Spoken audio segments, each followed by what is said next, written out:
Hello, my name is Brant Hunt. My channel simply is called Discerning What is True.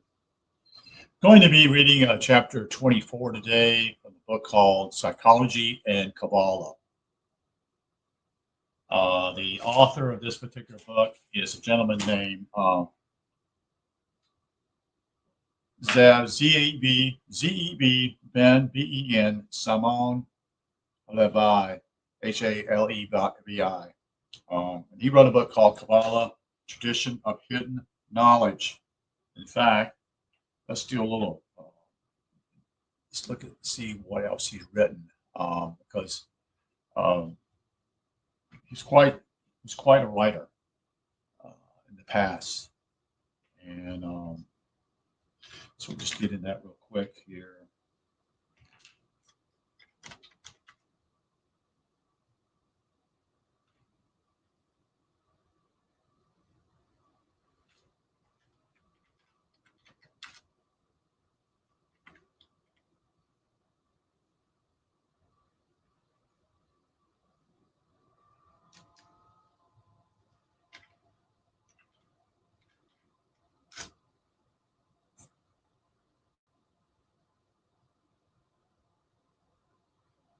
So he's born in 1933, this gentleman was, Zeb Ben Shimon Levi. He's the author of books on the Tordano, Toledano tradition of Kabbalah, a teacher of the discipline with a worldwide following and a founding member of the Kabbalistic Society. He, things about him. He was born January 8, 1933, into a Jewish family in London, England, where he continued to live and work along with his wife, Rebecca. On his father's side of the family, he was descended from a rabbinical separata line with roots in Bara Arabia. Yeah, Bara Arabia, which was at the turn of the 20th century a province of Russia. What is that? I'm trying to find that. Okay, talking about third. Okay, so it's probably what we call a modern day Moldova. This was also, I'm trying to think, I'm thinking of my Russian history. I'm trying to think of, that's not how we pronounce it. It wasn't Belisarada. It was something else. It's there. But anyway, many of his publications are issued upon his Hebrew name. He had a contraction of his full family name as Zeb Ben Saban Ben Joshua Ham Levi. Anyway, both his paternal and maternal families were Levites, according to family records. When his grandfather migrated to England in 1900, his surname was Ham, Haham, was recorded in Kaufman. It was later changed to Kenton, Kenton. I'm not going to go too much more on that. He changed his name. That's something else that we need to deal with. I'm not going to go into that at this point. But I want to share a little bit about him as we're here right now. I don't want to go too much, like I said, into that part because he's got a long history here. So the chapter is chapter 24, called Completeness, or Completion, I should say, Completions. According to esoteric traditions, the three lower organisms of the material, psychological, and spiritual are not all fused together at birth. That makes sense, but are loosely related, hence the frailty of life during the earliest years. As months and years pass, the tenuous hold of the vital body, governed by the ID the flesh, NEFESH,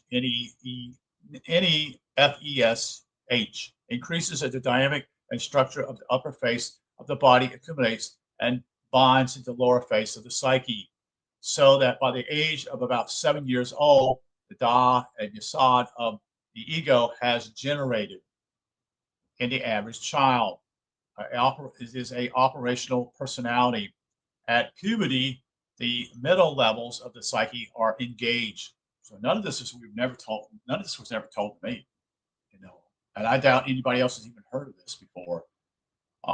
Maybe someone out there has. with the release of sexuality and the awakening triad brought into action, the active and passive emotional triad, and the soul becomes consciously accessible. At around the age of 21, the body reaches the maximum extension of growth and development. In other words, your height, so to speak, is probably going to be as tall as you're going to be at around 21 years old, and also your development, supposedly. I would beg the difference on that development. I think they're talking about a physical term here, but it's not. I don't think that's spiritual terms. I think that's just simply physical. At this time, the crown of the physical tree interlocks with the temporal or self of the psyche and activates the lowest sephirah of the spiritual organism. Here begins the contact with what is called, by some, the mental body, and by others, the transpersonal and truly intellectual level of an individual. At this point, the embodiment is complete.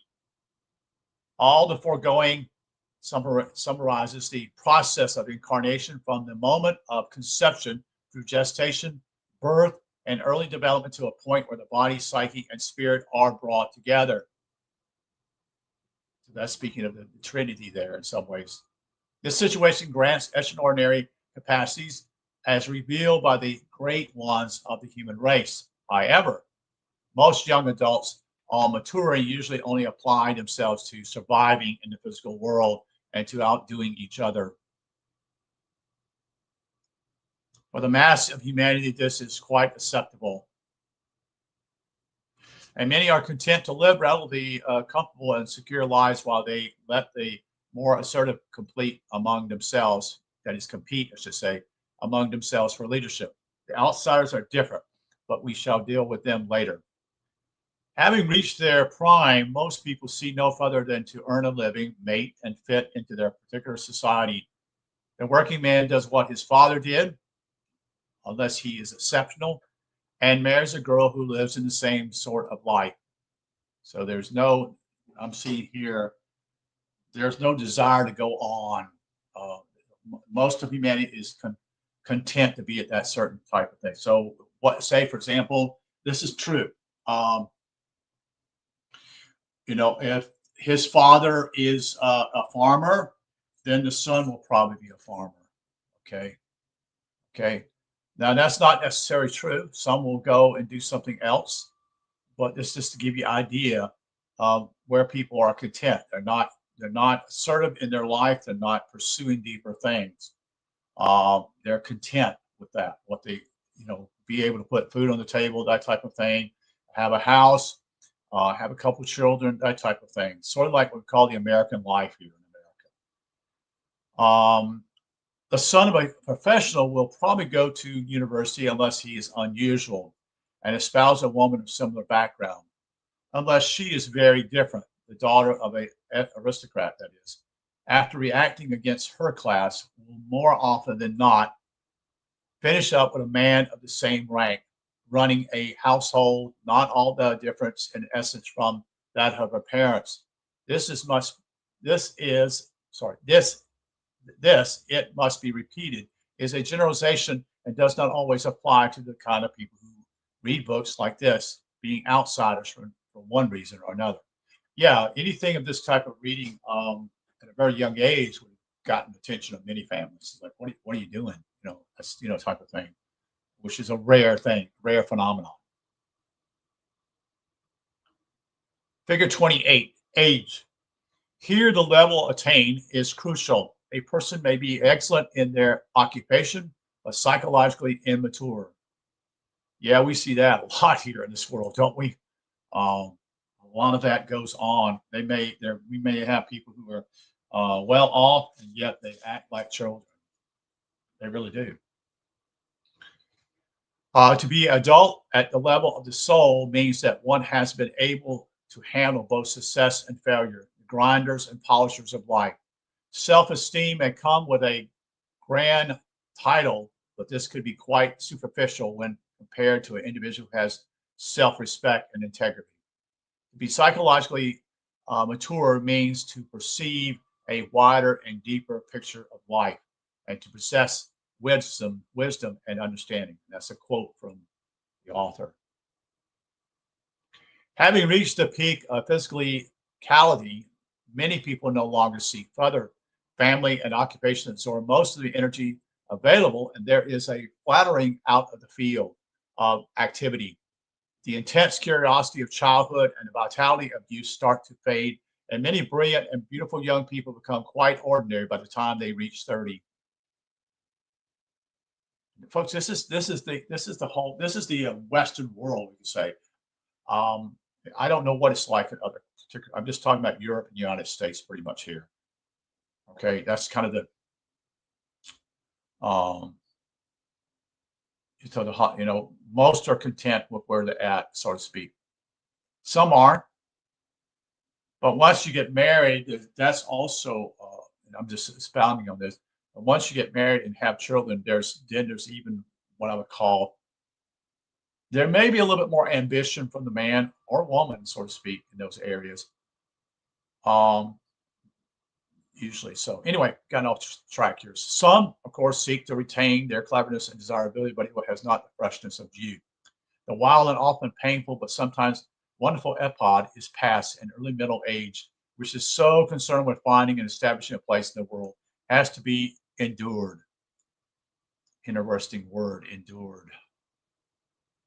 This, it will be recalled, is the period of Mars and Gerah, Geburah, which tenacity and courage, discipline, and discrimination are brought into action, both in private and public life. Job satisfaction and personal fulfillment are very important to people between 30. Sorry, I didn't say Job, even though it's spelled the same way. Job satisfaction and personal fulfillment are very important to people between 30 and 40. A good marriage and a respectable social position are seen as valuable objectives. Over this period of experience, ripening the skills acquired when young and life widens as material wealth increases in work, either in the home or in the world, opens out as children grow and promotions occur. By late middle age, the hard grind is over for most people, and they begin to slow down and enjoy what they have earned. The interpersonal crisis of family and profession that go with the 30s and 40s have passed, and love and wealth can be generously given unless the arduous years have left the person withdrawn and bitter because they have been defeated, not by life, but by their own illusions. This is the point where the soul triad begins consciously to emerge as the self of temporal, the judgment of Gerah, and the mercy of Hesed start to work in unison, and people begin to evaluate their performance. For more middle age is when they begin to descend from the physical plateau of active life. So let me explain something here, and this is something that Phil Langdon shared with me. The horizon is a given what they call when the sun comes up. It's an illustration of life per person. And what happens when you have the horizon and the sun becomes to come up, this is what we call the young age, young child. And it gradually comes all the way up to what we call the highest point, which we just say, let's say it's 12 o'clock noon, so to speak. Okay. So this is, from, starting at, 7 o'clock in the morning all the way up to 12. Well, by 12 o'clock, Phil would explain to me, that is midlife. That's half your life is gone. Okay. All right. So this is around your late 30s, early 40s, so to speak. This is also what we call today in modern, we call it midlife crisis, because suddenly people realize something they haven't. They've been on this merry-go-round, and then they realize suddenly, what am I doing on this merry-go-round? In other words, they have, wait a minute, something's not right here. But I'm talking about the very few. I'm not talking about very, very few. And then they begin to move, get older, and they realize they've got their objective must be to find out who they are, why they come here, what is my purpose, why did I come here, and my half of my life is gone, and what have I done with it? You've gone to parties, to this, have children, whatever, and what am I going to do about it? And that's what we call midlife crisis. Um, Usually they point that to a man, but that also could be a woman, you see. Let's continue. For most, middle age is when they begin, he says, begins to descend from the physical plateau of active life. Gradually, people can no longer do what they could, nor do they wish to. In other words, they're not going to stay out and work till, hours, or trying to make more money, unless they are still immature or feel they have failed. It is quite natural to begin to ponder death at this time, as contemporaries start to die more frequently. In other words, they begin to see their um, fellow workers or their fellow friends pass away.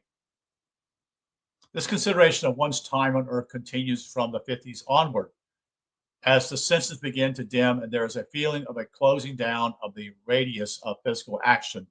Those who are only centered in the body, it is the beginning of the end, and they will seek every method to hold back the process. Yes, that's true.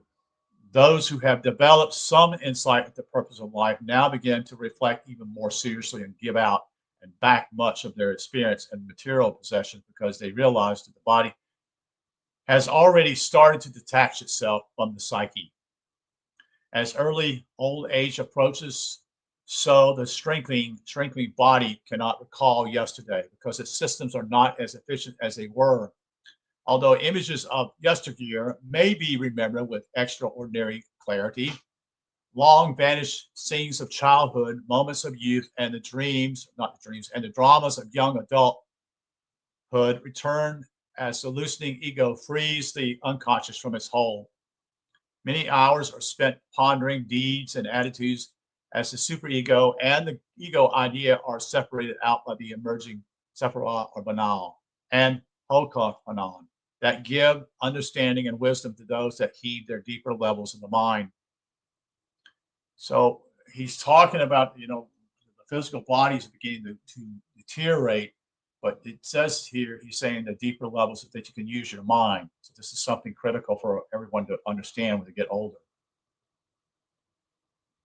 In other words, you need to ponder questions. Why are you here? What is my purpose? Who brought me here? Do I come here again? What is this place I'm at? Thus, this person may realize why they succeeded and the ones why they failed. Another may see the meaning of a particular relationship, and yet another the problems they themselves had created. So there's a sense of regret with people in this way. Certain patterns will recur during these reflections until the reason for their appearance is solved and some vital key is given to their psychological da, that is, a knowledge of themselves and some important realization. The final stage is what we call old age, increases the separation of the physical from the psyche, so that the level of psychological and spiritual development reached in the life becomes increasingly apparent. Those who have spent their time devoted to possessions will cling onto the makuk materiality, while others solely concerned with the yasadam image of the persona find that this fades. In other words, it's no longer important. As the idea, the flesh drive behind the ego emerges in a childlessness that many old people exhibit. Only those who have moved beyond the dominance of physicality, who have learned that the personality is only a medium through which to operate, come to see the lesson of their lives and moreover perceive death as a welcome door to deeper experience. Those still centered in the material world cannot see anything else, and death is for them a total annihilation. The hallmark of these two states, observers have noted, is dignity and integrity in those who have learned their lesson from fate, and despair and disillusionment in those who have not. This may seem a hard conclusion to the end of so brief a sojourn of life on earth, but we must also remember that from a Kabbalistic viewpoint, this is not the finish of existence, and that many, many more opportunities will be given to the person to develop and perfect their being through reincarnation. This is why it's so important for people to understand reincarnation. This whole idea that you come here one time and you're dead is completely a lie. Okay, this has been taught by the church. and he's lied to people for thousands of years, folks. You must make a decision to do this, such and such. Then your life will be fine. Da, da, da. That is bullshit, folks. Okay. That would reveal a lot of things about who God is. Okay. That would reveal that God doesn't give second chances or gives you an opportunity, so to speak. You have to make a decision this one time, or else you're going to go, as they say, to hell or heaven. Okay. Well, that's a pretty strong ultimatum, isn't it? For someone at a very young age to figure that out, isn't it? Think about that. Why would God demand that? God wouldn't demand that, folks. Only man would do that to control people. That's what it's about. They control people by their programming of religion to the point simply it's detrimental to people. And, I run around with, I don't run around, but I mean, you around certain people, such and such, and they are still clinging to that. So I'm thinking, as though they did something when they were a child and nothing happened. Nothing absolutely happened at all in their life. Nothing changed. You see, they think something's changed because of the group they're in, what I call group think. Okay. And so they never ask questions, about anything. They just simply believe. Believe what? Believe what? The whole idea of the literal framework of the Bible. That's doesn't make sense at all. Because what you do is when you do that, and people don't even question this. It's simply, well, that's the way God was, and He destroyed these people. Really, that's what God does to other people. He kills other people. Where does that come from? That comes from man. That doesn't come from God. That comes from man's viewpoint of what he thinks he's reading there, and that's where he stumbles in life because he doesn't see those things. He doesn't understand that that's not a literal framework. You see, the Bible is a far more deeper book than most people realize, you see. But most people hang on to a belief system. And yet, I'm not condemning them. They just will come back here again and reincarnate, just like all of us will. We haven't made heaven within ourselves. There's no way heaven's going to be taking place on this planet, folks. Okay. And I'm sad to tell you, I'm not sad to tell you, I'll tell you the truth. This is hell. This is hell here. There is no way this place will be heaven. Look at all the wars the United States has been involved in your own lifetime, much less the last 200 years. Okay. Just think about that. And people march to war and were told these are bad people, such and such, and you must kill them. All for what? Glory? It's much deeper than that, but I don't want to go too far. I can get off on a tangent here, but the sad part simply is that people just don't think. They cannot think outside the realm. They don't understand. And maybe they're here the first few times, so to speak. I don't know. That's, God gives you that, enormously opportunity to learn, especially if you're blessed in the United States and the Western Europe. You have enormous opportunities to develop as a human being if you have the fortitude to do that. So as death approaches, so the idea nefesh begins to withdraw the vitality of the body. There appears that strange luminescence of skin as the eyes seem to be gazing into another world. This is bore out by the fact that many dying people report seeing dead relatives about them. Some sensitive or advanced individuals can pick up these presence who appear like similar entities present at birth to be watching over the death process. The moment of departure comes at a crucial point in time and space, even as it does at birth, you see. You came here in a certain time and space. This is what we call astrology.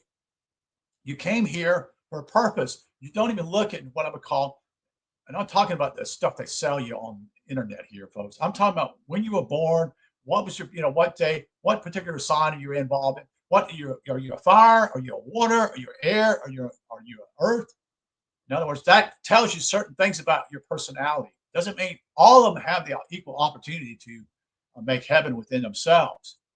But the point simply is no one even looks at that.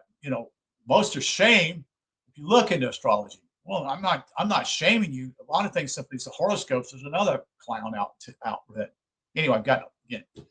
It is so vital for people to see these things. If they would just get, realize something's deeper here, far deeper.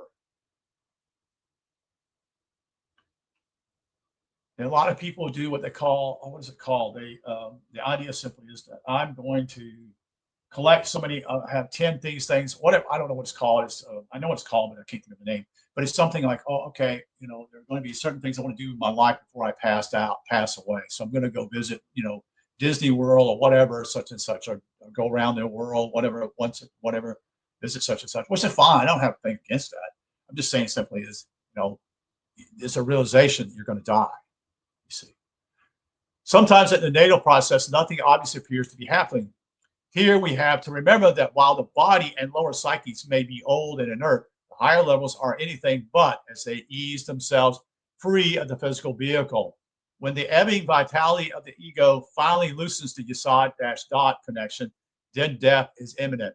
However, some dying people still hover within the body through force of habit. This delays the departure as the person hangs around the course after clinical death has occurred. When the moment of decease comes, the process described in the chapter on death begins. And the whole postmortem / prenatal cycle starts over again, but this time a stage further on. We have now mapped out the general development cycle of life from conception to death, bearing in mind that everyone has deep prenatal memories stored in their psyche, which profoundly affect the particular fate and psychology of each individual. These are in turn related to environment and the people the person will encounter, as well as what work is to be done and what opportunities will be given. All of this adds up to a much more complex situation than most psychologists take into consideration. The next stage is to examine, in detail, some of the main components and processes of the psyche, especially the ones observed by the two major schools of depth psychology, and relate them to Kabbalistic scheme. Let us begin with the Freudian view. So we'll stop there at chapter 24, and we may do the chapter 25 here in a minute. So thank you for being here. Just appreciate you being here. Hope that you see some things that deeper here. We need to go deeper. We don't want to. Think about a farmer. He wants to have a straight road, make it very clear, you can see, and have a straight road. But not only that, he wants to go deeper into the soil so he can get what I would call the minerals and the vitality within the soil, instead of actually being only an inch or two deep, you see. All right. Thank you. Have a good day. Talk to you soon. Take care.